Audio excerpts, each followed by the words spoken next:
Os desenhos japoneses gozam de muita popularidade no mundo inteiro, seguindo a linha da tecnologia de entretenimento que alegrou a infância de muita gente por meio dos videogames, meio no qual os traços de animes eram reproduzidos. Quem é da época das locadoras de cartuchos entende a preciosidade que eram as jogatinas de Super Nintendo ou Mega Drive. Relembrando esse mesmo contexto da época, desenhos como Dragon Ball Z eram igualmente fascinantes, prendendo a atenção dos jovens após chegarem da escola. Com a relação às lutas travadas pelos personagens de Dragon Ball, elas costumavam gerar imitação no recreio, ou seja, os personagens dos desenhos se transformavam em referências para todos os meninos da sala e o impacto que esses produtos televisivos exerciam sobre a mente infanto-juvenil era consideravelmente forte. Crianças são como esponjas, elas absorvem tudo que está ao redor. Adolescentes não fogem à regra da imitação, que embora constitua fenômeno próprio do homem em todas as idades, manifesta-se mais fortemente no início da vida, quando se recebe uma formação cultural que será reproduzida para todo o restante de seus dias. Portanto, o público juvenil absorve e tende a reproduzir ações que mexem com suas fantasias, principalmente se tratar de algo que seus outros colegas demonstram estar acompanhando e dando importância.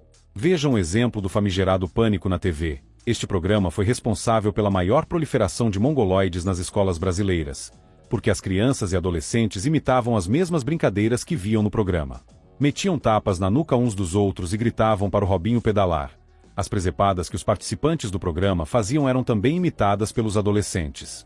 O Pânico retirou esses elementos de um programa norte-americano, que também tinha seus participantes metidos a fazer porra-louquice, em um show bizarro de exibicionismo patético, como se ser um imbecil extravasado fosse o máximo da personalidade e do humor. Com relação aos desenhos, o costume de anime, então, havia sido introduzido para se instalar com definitividade. Não há mal algum nisso, era outra fonte de entretenimento, porém algumas características vieram acompanhadas e merecem ser levantadas. Partindo do pressuposto de que a mídia de informação e entretenimento são capazes de fornecer modelos ao público adulto, juvenil e infantil, a criança que se habitua a filmes violentos de ação imita aqueles mesmos atos quando surge a oportunidade de brincar com seus colegas, tenta inclusive os mesmos golpes e ataques. Uma simples observação de como as crianças se comportam ou mesmo recordação de como qualquer um se comportava quando era criança basta para testar isso como um fato.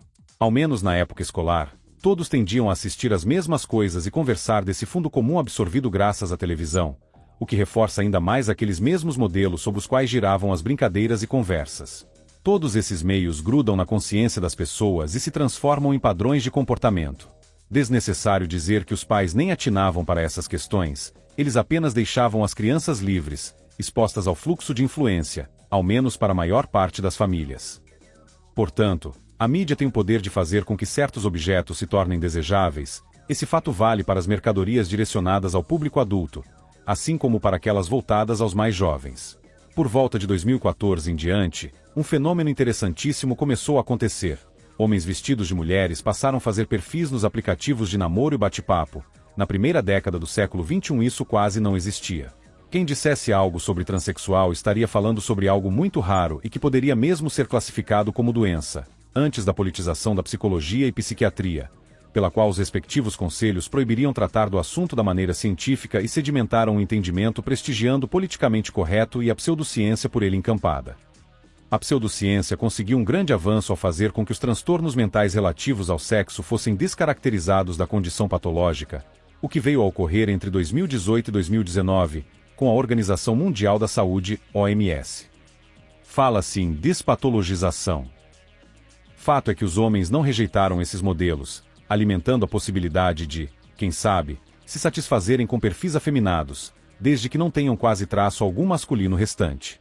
Por mais que sejamos dotados de um senso moral, os instintos animais continuam existindo e as necessidades biológicas tendem a predominar no mais das vezes.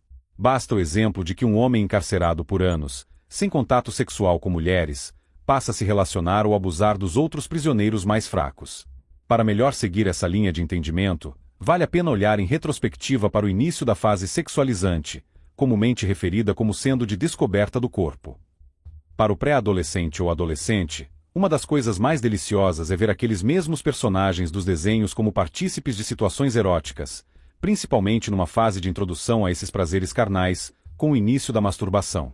Não somos otários aqui, senhores. Podemos dizer em alto e bom som que a maioria cresceu tendo acesso a materiais pornográficos, dada a facilidade digital, Talvez ninguém discutirá que a internet entre 2006 e 2010 era marcada por ampla liberdade, com materiais pornográficos podendo ser encontrados no próprio YouTube. Um dos estilos mais marcantes para jovens da geração Y, millennials, e Z foi o hentai, aquele no qual personagens de desenhos são colocados em circunstâncias sexuais explícitas. Porém, dentre todos os estilos de desenho existentes, podemos observar como especificamente no caso dos animes os corpos dos personagens são belos, esbeltos, com cabelos caídos no rosto, verdadeiras formas corporais idealizadas, tanto que não possuem pelos, o que é perceptível até nos homens. Por isso mesmo, a impregnação de modelos estéticos dos desenhos japoneses ocorreu até com certa facilidade. No início da adolescência, alguns desses traços são existentes no próprio público, que possui lá seus 14 e 17 anos, o que facilita a identificação com a fantasia que é o mundo dos animes. Por outro lado, aqueles que não possuem traços semelhantes àquelas formas ideais podem sempre introjetá-las, construindo uma identidade visual adaptada que sirva de avatar, no sentido de representação gráfica embelezada da sua forma na vida real. Este fenômeno de identificar-se com o personagem é algo que ocorre. No contexto do hentai, subdividiam-se várias categorias, a partir das quais se podia observar algo muito esquisito. Por exemplo, havia a categoria do yaoi, apresentando os homens dos desenhos japoneses nas posições submissas de mulher. Por outro lado, havia outro gênero de hentai forçando o retrato de mulheres com pênis, era o futanari, um espetáculo do bizarro e realmente grotesco. Nota-se, portanto, uma inversão curiosa nos papéis sexuais. Parece não ser algo inocente e que visa apenas dar conteúdo masturbatório, mas clara deliberação de bagunça de gêneros, mas isso é apenas uma tese não comprovada, fruto de mera sugestão, uma observação que fica ao juízo dos leitores em geral. Os japoneses têm olhos pequenos, eles criam personagens com olhos grandes. Eles são peludos, os seus personagens são lisinhos, completamente depilados, até os masculinos, muitos dos quais se parecem fêmeas extremamente comíveis. As japonesas são frígidas, sequer riem mostrando os dentes, mas nos modelos reproduzidos nos desenhos fazem com que mulheres busquem com vontade os personagens masculinos com proatividade, sem que estes tenham que fazer nada para isso. Sabemos do alto grau de isolamento sexual da população masculina japonesa, o que deu origem ao caso dos homens herbívoros, fenômeno também constatado em vários pontos do mundo ocidental que passaram por um alto grau de infiltração das mulheres na força de trabalho. Já há registro de casos nos quais homens resolveram se casar com personagens de desenho. A tecnologia providencia a personalidade compassiva que elas imitarão e que fora negada ao homem no mundo dos fatos. Ora, a busca por meios alternativos de satisfação ocorre em todos os campos da vontade, não estando a vontade sexual excluída desse fator. Dependendo do nível de restrições e hostilidade, o sujeito busca substitutivos para satisfazer suas vontades, pode ser inclusive por meio do uso de objetos, criação de entes inexistentes ou mudanças pontuais em pessoas que realmente existem. A partir daí, acentua-se a dúvida sobre a definição da matéria biológica ou mesmo questiona-se até que ponto são necessários e complementares machos e fêmeas. Talvez uma fórmula seja possível na qual o homem possa viver livre da necessidade que, em última análise, só poderia ser satisfeita com a participação feminina. A disseminação de modelos afeminados coloca o homem como potencialmente desejável sexualmente, se atingidos certos graus de feminização. O heterossexual irá rejeitar homens normais, peludos, com aparência de macho, mas tenderá a abrir exceções, dependendo dos níveis de carência, se forem apresentados a ele tipos andrógenos. Aos que se apresentarem como extremamente machos e imunes à armadilha que os homens mais tentados cairão, ainda assim pontua ser esse um fenômeno estatístico, existe um percentual dos que não aceitarão, mas certamente há outro que irá aceitar e buscar os tipos andrógenos. Para as teorias de gênero, o melhor dos mundos seria tornar as realidades biológicas de homem e mulher como se fossem indiscerníveis, meras decorrências de convenções sociais, por mais louco que isso realmente seja. Colocando tudo na mesa, vive-se numa sociedade com porcentagem considerável de homens que não fazem sexo, portanto existe um desejo reprimido numa massa populacional masculina. Por outro lado, é observado o povoamento de modelos de homens que podem se passar por mulheres. A aplicação disso no campo prático é a proliferação de traps e femboys, ocorrendo uma feminização generalizada. Esse intercâmbio sexual tende a ser mais fácil nas grandes cidades, como as capitais dos estados, em São Paulo mais do que nas outras, tudo impulsionado pelos meios tecnológicos como sites e aplicativos. Sabe-se também que uma das grandes agendas internacionalizantes é estimular as pessoas a práticas homossexuais, o que, se realizado, provoca modificações nas convicções pessoais dos envolvidos. Segundo o fenômeno da dissonância cognitiva, forçar certos tipos de comportamento é também forçar modificações no campo psicológico do sujeito que praticou a ação. O fenômeno da dissonância cognitiva, ou espiritualismo dialético, é explicado da seguinte maneira no livro Maquiavel Pedagogo de Pascal Bernardin. A teoria da dissonância cognitiva, elaborada em 1957 por Festinger, permite perceber o quanto nossos atos podem influenciar nossas atitudes, crenças, valores ou opiniões. Se é evidente que nossos atos, em medida mais ou menos vasta, são determinados por nossas opiniões, bem menos claro nos parece que o inverso seja verdadeiro, ou seja, que nossos atos possam modificar nossas opiniões. A importância dessa constatação leva-nos a destacá-la, para que, a partir dela, se tornem visíveis as razões profundas da reforma do sistema educacional mundial. Verificamos anteriormente que é possível induzir diversos comportamentos, apelando-se à autoridade, à tendência ao conformismo ou às técnicas do pé na porta ou da porta na cara. Os fundamentos que servem de base a esses atos induzidos repercutem em seguida sobre as opiniões do sujeito, modificando-as, dialética psicológica. Assim, encontramo-nos diante de um processo extremamente poderoso, que permite a modelagem do psiquismo humano e que, além disso, constitui a base das técnicas de lavagem cerebral. Uma dissonância cognitiva é uma contradição entre dois elementos do psiquismo de um indivíduo, sejam eles valor, sentimento, opinião, recordação de um ato, conhecimento, etc. Segundo Pascal, a experiência prova que um indivíduo numa situação de dissonância cognitiva apresentará forte tendência a reorganizar seu psiquismo, a fim de reduzi-la. Em particular, se um indivíduo é levado a cometer publicamente, na sala de aula, por exemplo, ou frequentemente, ao longo do curso, um ato em contradição com seus valores, sua tendência será a de modificar tais valores, para diminuir a tensão que lhe oprime. Em outros termos, se um indivíduo foi aliciado a um certo tipo de comportamento, é muito provável que ele venha a racionalizá-lo. Essa racionalização a qual Pascal se refere eu interpreto, no caso de que ora tratamos, com o fato de que homens passam a justificar sua atração por femboys como se estes fossem mulheres, portanto endossando a teoria de gênero, a pseudociência segundo a qual mulheres trans seriam mulheres. Nutrindo o delírio de que homens que se identificam enquanto mulheres são de fato mulheres, eles permanecem reconfortados podendo-se dizer heterossexuais, porque em suas cabeças não praticaram nenhuma viadagem ao terem relações com outros homens. Mas a justificação pode também envolver objetos, daí decorrendo as racionalizações de que bonecas e personagens dotadas de inteligência artificial sejam tão substantivas quanto mulheres de carne e osso. A racionalização tenta se fundamentar no subjetivismo e idealismo, apegando-se à ideia que os seres humanos formam acerca uns dos outros e que essa ideia é formada a partir do objeto das paixões. Logo, formada a ideia a partir de bonecas e personagens, seria a mesma operação psicológica caso fosse uma pessoa, pois o núcleo do afeto é a ideia formada, não o objeto que a gerou. Obviamente é um grande erro filosófico, tanto que eles escolhem deliberadamente descartar a pessoa real e escolher o objeto. Percebe-se a diferença nítida entre um e outro. A realidade se impõe para que a fantasia possa se sustentar e o modelo artificial seja o escolhido definitivamente. É nada mais que um quebra-galho para suprir a vazão sentimental que todo ser humano precisa. A privação sexual é uma das explicações do porquê de vários homens recorrerem a substitutivos do corpo feminino. As sociedades feminizadas não são ambientes de liberação sexual, ao contrário, nelas o mercado sexual é extremamente desregulado, anômalo, competitivo e pernicioso. O modelo feminino é extremamente hostil, prostituído, tratando-se de ameaça constante ao homem que resolva aceitá-lo visando um compromisso sério. Tudo isso sem precisar descer a minúcias quanto ao fenômeno da hipergamia, que é uma realidade da sociedade contemporânea. Existem outras explicações, tais como substâncias químicas hormonais introduzidas na alimentação comum. Embora eu não descarte essa possibilidade, não é o tema principal deste escrito. A impregnação de modelos femininos nos homens gera mudanças comportamentais. Os modelos de personagens que estão disponíveis na cultura igualmente se colocam como fatores que devem ser levados em consideração, pois observando os personagens com traços femininos, é impossível que o público adolescente não os observe como potenciais meios de satisfação da vontade sexual. Existem personagens que ganham a afeição do público. Não seria exagero afirmar que alguns espectadores se apaixonam por personagens de desenhos. Isso geralmente ocorre na época da adolescência e pré-adolescência. Aliás, quanto mais cedo o ser humano toma contato com mundos fantásticos, maior é a sua capacidade de imergir nele e vislumbrar uma realidade paralela na qual ele próprio seria tão existente quanto as suas personagens preferidas.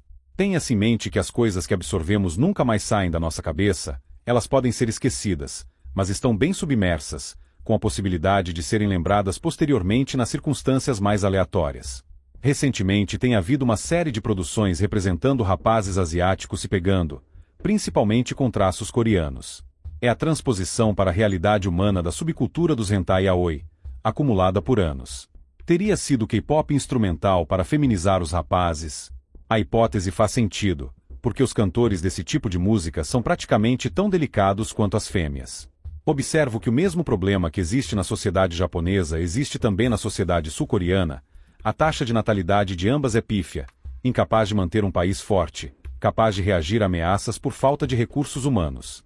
Vejam como progressivamente os modelos vão se transmutando em realidade, com uma geração reproduzindo as mesmas características afeminadas dos desenhos com padrões estéticos veiculados nos recentes anos. É um fenômeno interessantíssimo. Claro, as tendências sempre existiram na história. Existem casos de imperadores que, ao enxergarem um dos súditos com traços delicados, pegavam-no e o castravam, transformando em um de seus amantes particulares. Frank M. Kellin relata que, na época do Shogun Tokugawa, acontecia de os senhores feudais japoneses tomarem muitos rapazes como amantes. Diz MacLean em sua obra que, em Sun Pu, nesse meio tempo, Ieyasu estabeleceu uma corte com todos os talentos. Embora recebendo relatórios diários de Kyoto, por parte de seus agentes, ele dava demonstração de estar retirado para cuidar de questões privadas, ocupado com seus passatempos favoritos, caçar com falcões, nadar e praticar as artes da espada. Gostava de nadar ao redor do fosso de seu castelo como exercício diário. Esse também foi um dos grandes períodos de Ieyasu como expoente da bissexualidade, quando seguia a grande tradição japonesa do shudo ou pederastia. Se tornaria emblemático do shogunato Tokugawa o fato de a maioria dos grandes senhores, 8 entre 10 homens adultos, de acordo com um estudo recente, tomarem rapazes jovens como amantes. Tinha um sodomita favorito chamado Dois Manchio e era criticado por passar tempo demais com seus parceiros de cama juvenis. Um estudioso japonês do século XVIII disse que Ieyasu foi um sábio que não conseguia controlar sua vida sexual. Tudo isso se dava adicionalmente à sua atividade heterossexual, pois Ieyasu tinha 19 esposas e concubinas, com quem teve 11 filhos e 5 filhas. M. Selim, Frank, Heróis e Vilões, p306, versão digital. Alexandre, o Grande, possuía seu amante homem.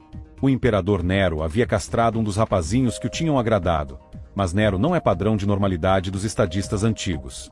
Em todo caso, essa tendência remonta a séculos de história, sempre existiu e sempre existirá. O sistema cultural atual deliberadamente bagunça os papéis sexuais e quer transmitir ao seu público a ideia de que eles são fluidos. Trata-se de fenômeno feito não apenas para as pequenas elites, onde se poderia considerar natural uma dose de excentricidade e extravagância, mas esse fenômeno tem pretensões de abarcar a população como um todo, de maneira geral e amplificada pelos recursos televisivos, acústicos, digitais, literários, enfim, por diversos modos. A partir dessas influências culturais transmitidas por veículos variados, cada qual poderá ser conduzido à conclusão de que talvez ao lado do jovem esteja o coleguinha dele que pode satisfazê-lo da mesma maneira que a garota que o rejeita satisfaria, bastando que sejam feitas determinadas adaptações. O constante vício masturbatório torna insuficiente os materiais pornográficos comuns, envolvendo mulheres, o que faz com que o homem busque conteúdos mais intensos e transgressores, numa espiral gradativa, passando a envolver violência ou mesmo atividade sexual com outros homens, em circunstâncias afeminadas. Esse fato é relatado por vários fóruns e grupos da internet. Que as pessoas se identificam com animes, isso é fato, mas também o é que elas reproduzem os traços físicos e mentais dos próprios personagens. Os personagens masculinos atraem, sem fazer nada, as mulheres bonitas. Verifica-se uma série de esquisitões forçados na realidade. Eles imitam o ideal do personagem ascético que não precisa fazer nada, como se ficando mudos estivessem exalando charme, da mesma forma que ocorre no desenho. Assim também, vai se acostumando em observar traços femininos nos homens reais, como existem naqueles do campo da ficção. Ocorre um cruzamento estético que, por sua vez, gera atrações cujos desdobramentos podem ser vários. A correlação entre animes e transexuais já foi constatada por Ray Blanchard, o que lhe rendeu a alcunha de transfóbico pelos meios midiáticos, embora não se trate de estudioso isolado sustentando essa posição. Na verdade, o Dr. Blanchard compartilhou em 2018 um artigo sustentando o efeito feminizante dos animes. Embora não tenha sido seu autor, foi atacado por ter dado endosso a essa hipótese. Esse escrito, originalmente hospedado no site Medium, foi apagado do portal e teve de ser recuperado com o uso do Internet Wayback Machine. O artigo segue a linha investigativa do efeito psicológico pelo qual os homens que assistem um gênero específico de anime, denominado de garotas fofas fazendo coisas fofas, passam a se identificar com os modelos de feminilidade representados pelas personagens. Praticamente todas as protagonistas desses animes são fêmeas, mas curiosamente o público que consome esse tipo de conteúdo é composto por homens jovens.